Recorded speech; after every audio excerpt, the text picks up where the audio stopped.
Plain box anymore. That's right. And not only are they plain boxes, but often compared to these kind of prison-like sprawling structures over vast tracts of often rural land.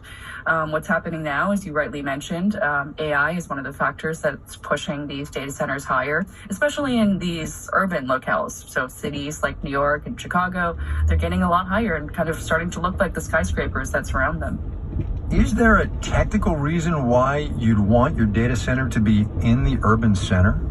So when we think about internet-connected devices, for example, a lot of those are really low latency, meaning that they can't have this kind of lag that makes the connection speeds really slow. And so for people who live in cities, local companies that depend on these fast connection speeds, the data centers need to be located very close to them, and that's often in the city centers. City centers are, of course, and however comma, way more expensive than building out in farmland somewhere. Yeah, that's right. So just as it's a lot more expensive to buy and rent a one-bedroom apartment in the heart of New York, that's something I'm experiencing myself.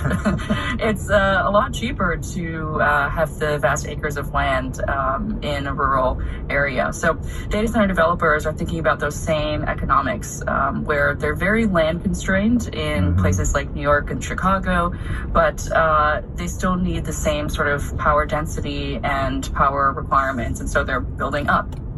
And building up, of course, gets more expensive, right? Because you got to do you have to connect to the piping and all of that, just construction stuff.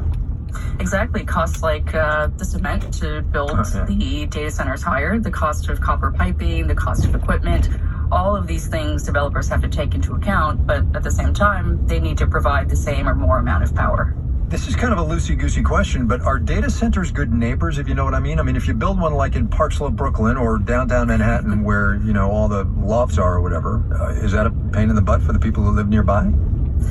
Data centers are not great neighbors.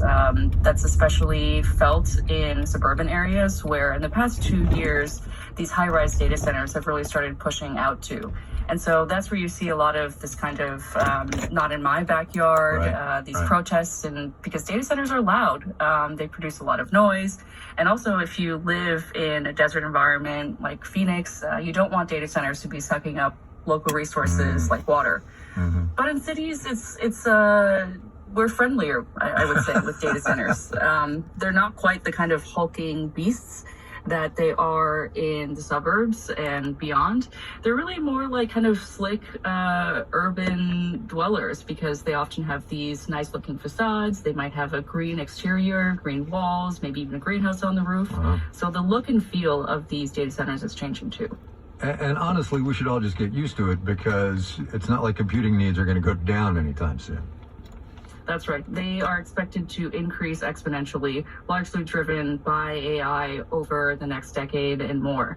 And so data centers are here to stay. They're here to stay. Belle Lynn at the Wall Street Journal. Belle, thanks a lot. Appreciate your time. Thanks so much.